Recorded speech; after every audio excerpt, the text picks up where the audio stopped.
Hello, everybody. I'm Congressman Dr. Raul Ruiz, and ranking member of the Select Subcommittee on the Coronavirus Pandemic. When I joined the Select Subcommittee as ranking member last year, I stood ready to take a serious, objective look at our government's response to the COVID-19 pandemic. I knew that evaluating the pandemic's origins, examining our supply chain vulnerabilities, and enhancing our capacity to rapidly developing countermeasures were essential to strengthening our pandemic prevention and preparedness systems so that when future public health threats hit our shores, we can save lives. Instead, over the past 15 months, the Select Subcommittee has become an echo chamber of extreme narratives intended to vilify our nation's public health officials. Rather than tackling forward-looking reforms to strengthen public health data collection, improve future testing and contact tracing capacity, or address the inequities that we laid bare by the pandemic, our majority colleagues have spent time and taxpayer dollars fishing for evidence to back up their most extreme members' claims about Dr. Fauci. That's why today, Select Subcommittee Democrats are releasing a staff report debunking point-by-point Republicans' dangerous narrative that Dr. Fauci somehow funded research that started the COVID-19 pandemic, lied about it, and orchestrated a campaign to cover it up. And to make it absolutely crystal clear, the claim that Dr. Fauci was somehow personally responsible for the creation of the COVID-19 pandemic is completely unsubstantiated. There is absolutely no evidence that the viruses studied under the NIAID grant funding to EcoHealth Alliance sparked the COVID-19 pandemic. And there is no evidence to suggest that Dr. Fauci lied about funding gain-of-function research in Wuhan, China. As today's staff report explains in great detail, Dr. Fauci was unequivocally referencing the regulatory definition for gain-of-function research, the P3CO definition, in his 2021 testimony to the Senate. It is the regulatory definition, not the overly broad definition that the majority has relied upon in their efforts to manufacture catching Dr. Fauci in a lie, that has any legal bearing on the research NIH did or did not fund.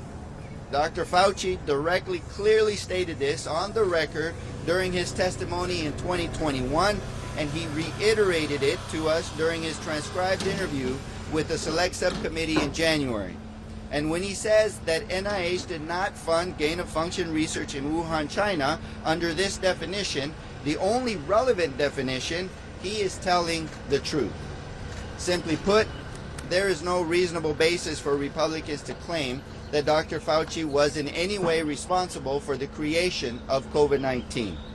Dr. Fauci made this clear when he voluntarily sat for a 14-hour closed-door interview with the Select Subcommittee this past January, and he will make it clear again today. And by the conclusions of today's hearing, it is my hope that extreme Republicans will finally put these reckless and baseless claims to rest so that we can get to the real business of putting people over politics and meaningfully preparing for future pandemics. And with that, I'd like to introduce ranking member of the Oversight and Accountability Committee, Jamie Raskin. Thank you, Mr. Chairman. I want to salute you on this fantastic staff report, which has eye-popping findings that debunk what the majority has been saying. It's summer in Washington this week, and we like to say on Capitol Hill, it's not the heat, it's the stupidity. And what's happening with the Republicans on this committee is a case in point. After using the Select Subcommittee as a megaphone for outlandish conspiracy theories, House Republicans have once again found themselves in a situation where their own investigation debunks their extreme political rhetoric. Now, just like the impeachment drive proved that there were no crimes, much less high crimes and misdemeanors committed by the president, this investigation of Dr. Fauci shows that he is an honorable public servant committed to public health and he is not a comic book supervillain. He did not fund research to create the COVID-19 pandemic.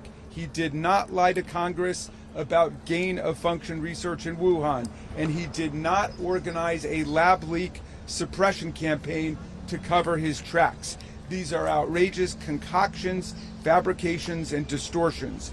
And today, Dr. Fauci's testimony, alongside the thousands of pages of documents and dozens of hours of closed-door testimony provided to House Republicans as part of this so-called COVID origins investigation, will once again dispel these cartoonish claims and reveal that the people bowing down to a twice-impeached, convicted felon who told Americans to inject themselves with bleach want you to believe not only a big political lie, but a big medical lie too now.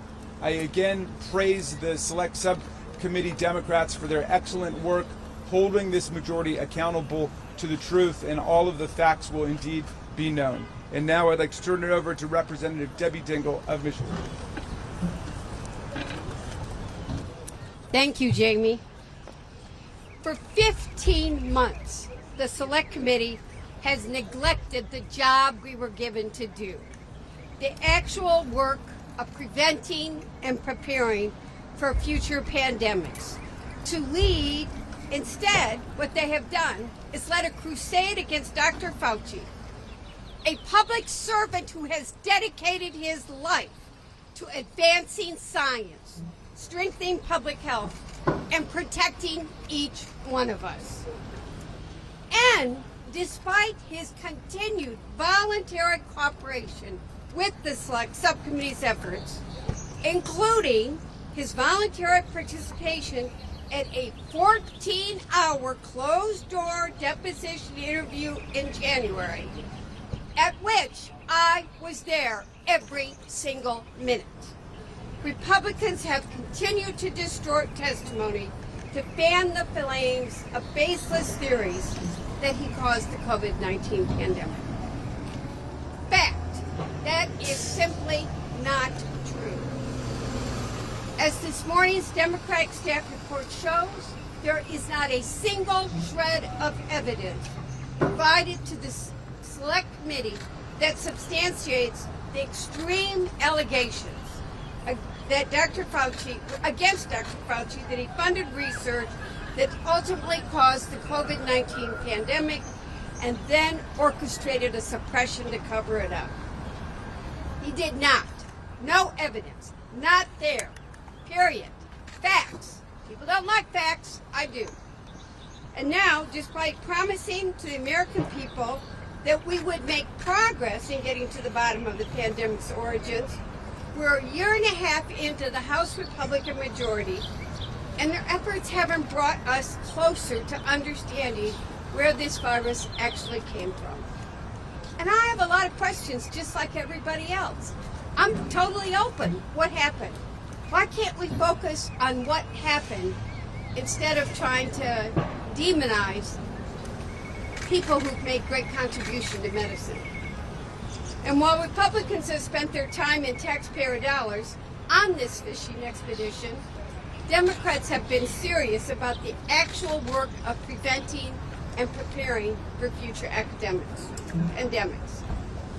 In the Energy and Commerce Committee, which I also sit on, Democrats have put forward a comprehensive pandemic all-hazardness and preparedness act proposal that meaningfully implements what we've learned from the COVID-19 pandemic. And we need to do that. It's not, will there be another pandemic? When will there be another pandemic? And what did we learn so we are better prepared?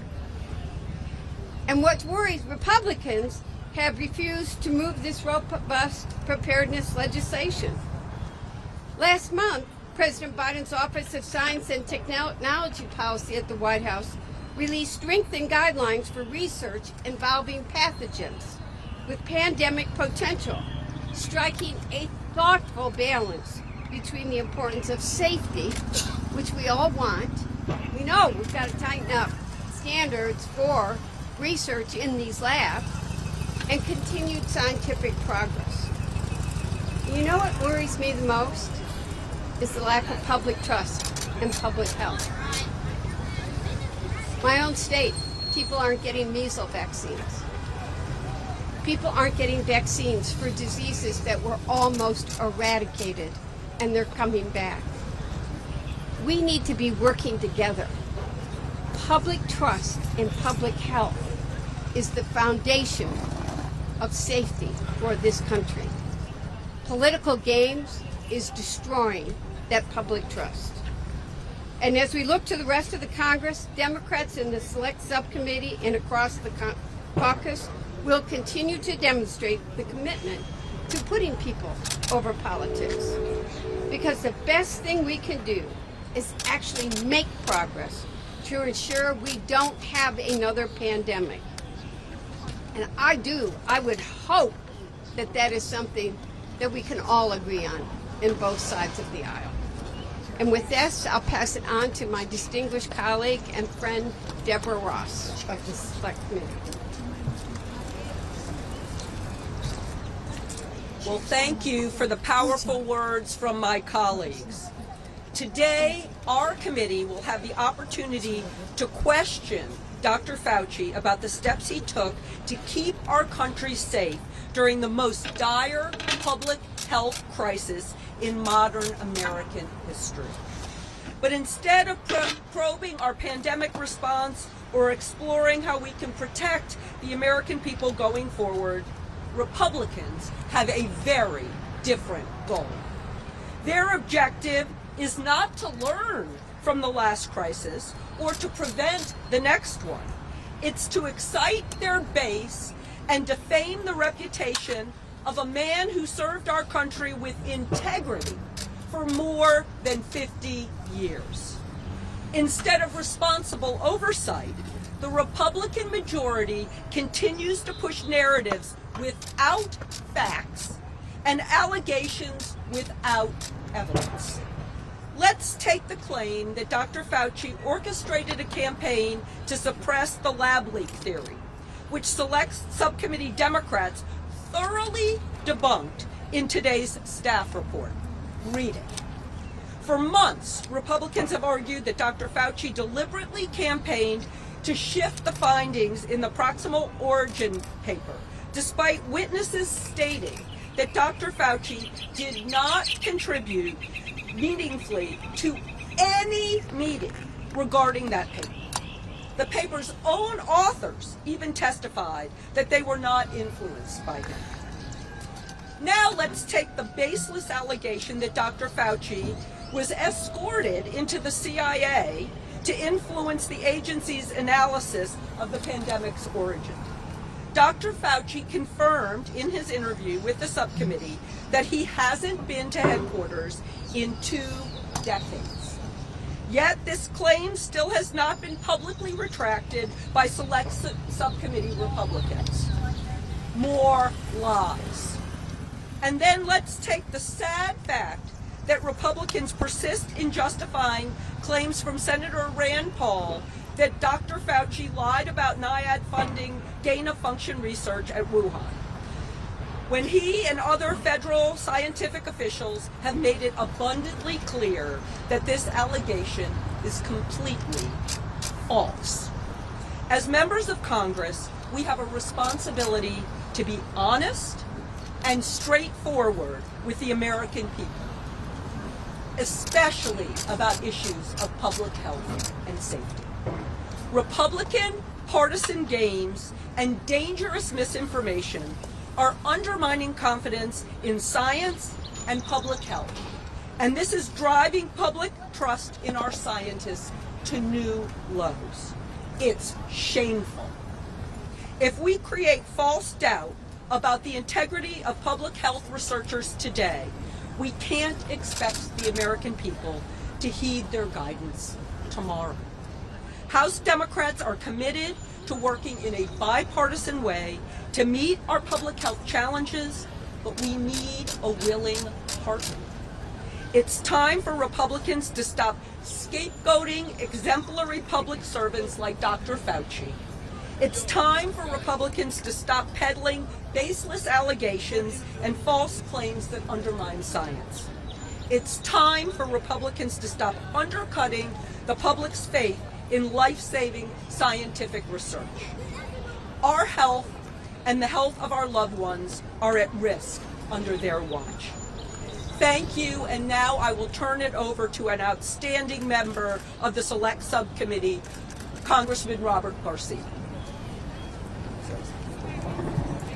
Well, good morning, everyone, and I know we're going to take some questions in a minute. I'm going to pass it over back to our ranking member, but I wanted just to take us back, which I think is really important, just a couple years ago, to what actually was going on in our country. We lost over 1.3 million Americans, the single largest loss of life event in modern American history. The economy was crashing. We're facing a massive recession. Businesses were closing, schools were closed, children were having to adjust to this whole entire new environment. And at the same time, we had the President of the United States, Donald Trump, giving out oftentimes horrific and dangerous medical advice, not listening to his advisors, and taking an irresponsible approach working with cities and healthcare systems. Now, I was mayor of a community during that entire time, and I remember how horrific that moment was for all of us. It's important to remember the stakes and the ability of this committee to actually do good work. But instead of focusing on how we make healthcare systems better, on how we improve the process for the next pandemic, because there will be another pandemic, on how we actually learn and work with our school systems to improve our education process during these types of medical emergencies, we have done none of that. Now, for me personally, I take great offense to the attacks on Dr. Fauci and our medical professionals. My mom, who was a healthcare worker, died of COVID during the pandemic. My stepdad also died of COVID during the pandemic. I lost 2 parents during the COVID pandemic. They would have taken the vaccine in a second if it had been available to them before they passed away. And so the attacks on vaccines, on science, on healthcare, on Dr. Fauci are shameful. And we should all be disgusted by it. Dr. Fauci is the closest thing that we had to someone taking heroic actions and giving us good advice and moral clarity during the pandemic. This whole idea that somehow he orchestrated this pandemic, this global conspiracy, is insane. And today, the Democrats on the Select Subcommittee are going to push back on every single lie, on every single untruth, on every single attack on science and the medical community. And I want to also reemphasize what was said earlier by my colleagues. The House Republicans on this committee and former President Donald Trump are currently today causing massive harm to the country. There's less folks getting their vaccines. There's more conspiracies around science, and the attacks are not helping us prepare for the next pandemic. It's incredibly disappointing, but we're going to push back when we go into this committee. And with that, I want to turn this back over to our incredible leader of this committee and our ranking member, Dr. Raul Ruiz. Any questions? So obviously, during the 14-hour transcribed interview with Fauci, it wasn't just about the origins of COVID. Republicans also criticized him over the handling of some of the precautions like masking and the 6-foot social distancing. Those affecting businesses, schools, and children. What's your assessment of how Fauci handled those questions in the interview? Well, that's a very important question, and I'm sure it's going to be brought up today.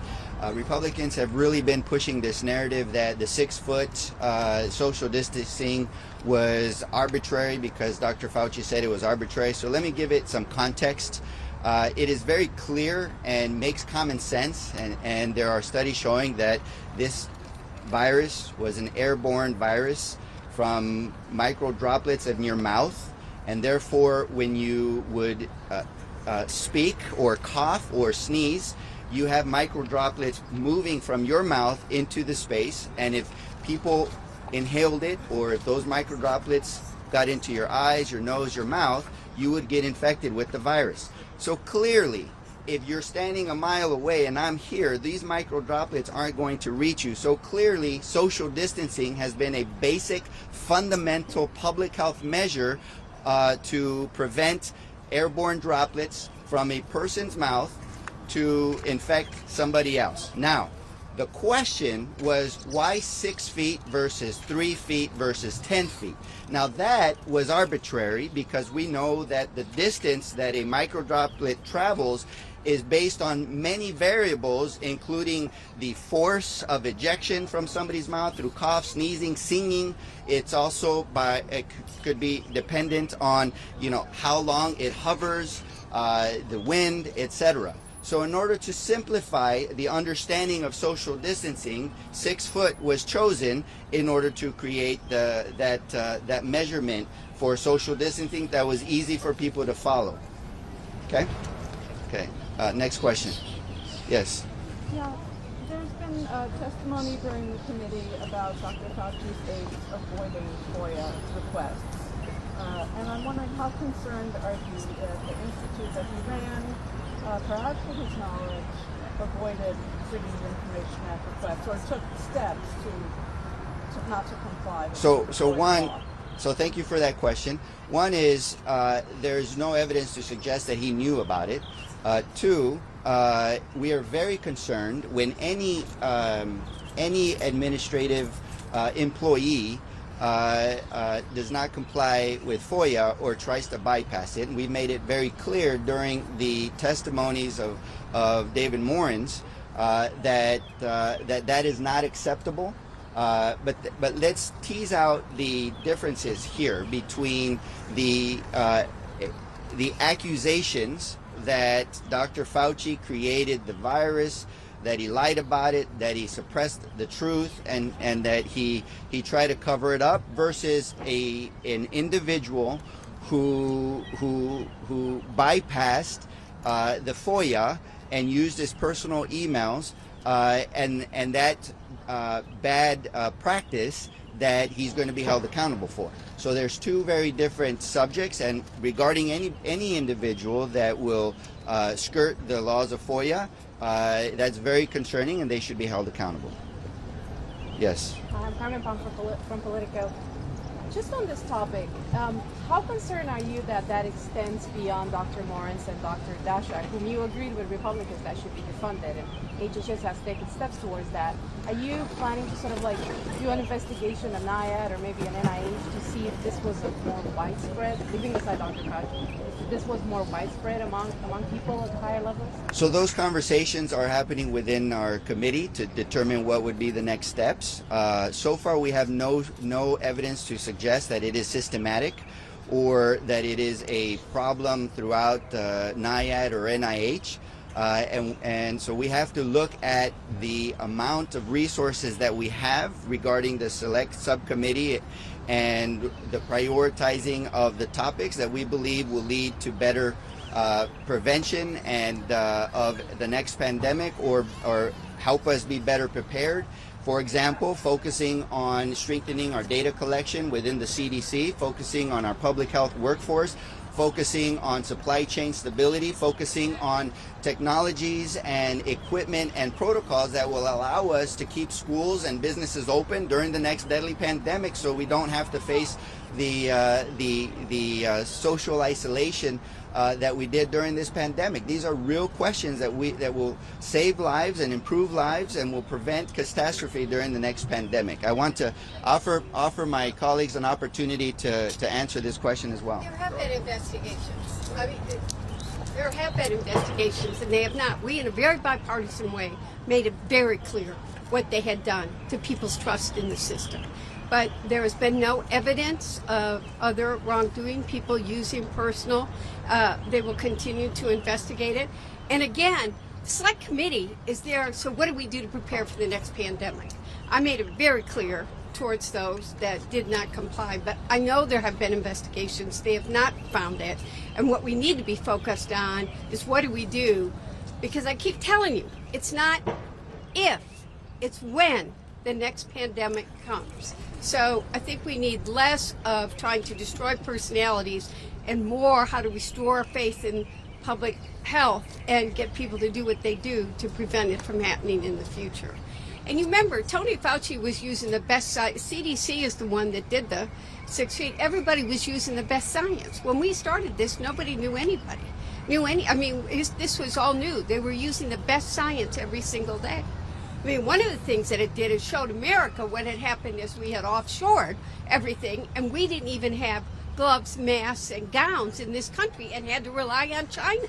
So we need to we need to talk about pharmaceuticals. We need to talk about our medicines, 80-90% being made in China or India. Is that a national security issue? Yes. Do we need to have an ability to turn a supply chain around quickly and not have to? I was calling people in China as some of my hospitals were making orders there. But you didn't know the quality. Will you go inspect it before we spend millions of dollars? These are the issues we need to be working about, not trying to destroy brilliant men.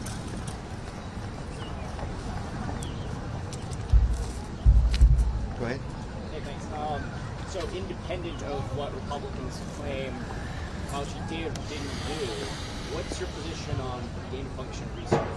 Again, aside from the veracity of those claims. Well, currently, under the and this is why it's very important, and I believe that it is the responsibility of the press to also clarify what you mean by gain-of-function research, because this has been a cause of great conspiratorial accusations that are false, regardless of the people making those accusations knowing the true definition of gain-of-function. Now, under the P3CO, it is not allowed to enhance the transmissibility or the pathogenicity of a potential pandemic pathogen, and that is defined by a pathogen that has the capacity of creating great morbidity and mortality.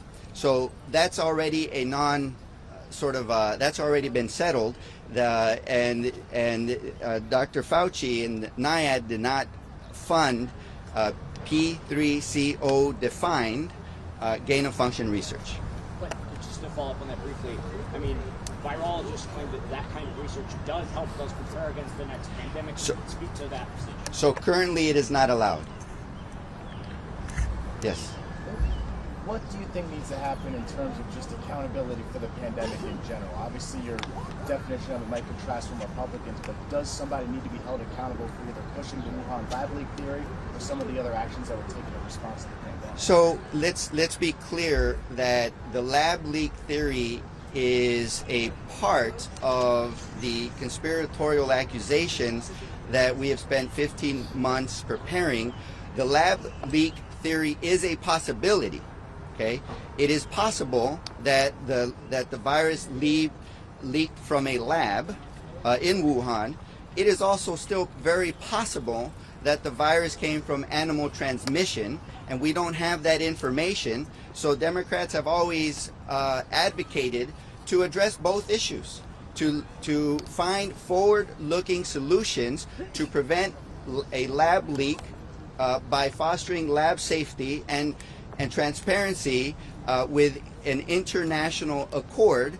And we've also advocated to have hearings on how to identify high-risk animal transmission locations, how to have an international cooperative approach to contain the virus at the source. But we have not. And the reason we have not had these hearings that would actually help us prevent and prepare for the next pandemic is because Republicans have focused on proving their theory that Dr. Fauci and Dr. Collins funded the research that created the SARS-CoV-2 virus, and that since it leaked, they were on a massive cover-up operation to suppress the truth and even bribed officials to change their minds.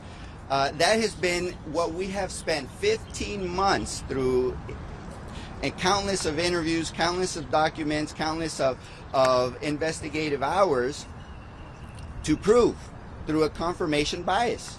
So even though the lab leak theory could still be a possibility, it is delinked from all these other conspiratorial accusations around Dr. Fauci, NIAID, and NIH. Can I just add one Yes. thing?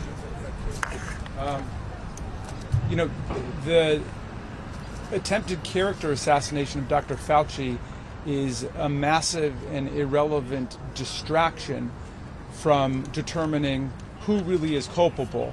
And I would urge everybody to read Deborah Birx's book. Deborah Birx was Donald Trump's own COVID-19 advisor, who said because of the recklessness and the deliberate indifference of President Trump at the time and the Trump administration, we lost hundreds of thousands of people. That's his own COVID-19 advisor. So we understand that all of this is a sideshow, and perhaps Congresswoman Ross would have something to add to that. So I would just say this is the same. This is like going Trump 101. When you're at fault, distract people, waste money, waste time, waste lives, trying to point the finger at somebody else. And that is exactly what is going on here. We have decided we're not living with that charade. They are perpetuating a charade. Yes, we have actually found some bipartisan work and made sure that people who have abused their positions or government dollars are not going to be able to do that again and going to be held to account. But that is a minute amount of what we've been spending our time on here. My dad is a doctor. He is astounded that we are not talking about public health and how to make people safer and how to make sure all of our research is done in an appropriate way. That's what we should be doing in a bipartisan way rather than witch hunts. I think we're going to end the press conference at this point. If you have any questions, you can approach the individual members, and if they have time, they can answer those questions. Thank you very much. Pensaba ir a la oficina antes de ir porque la verdad que no, si me das la tarjeta yo puedo iniciar esta reacción. Can I believe? Talking out of pero sí dejar estar. Pero entonces tipo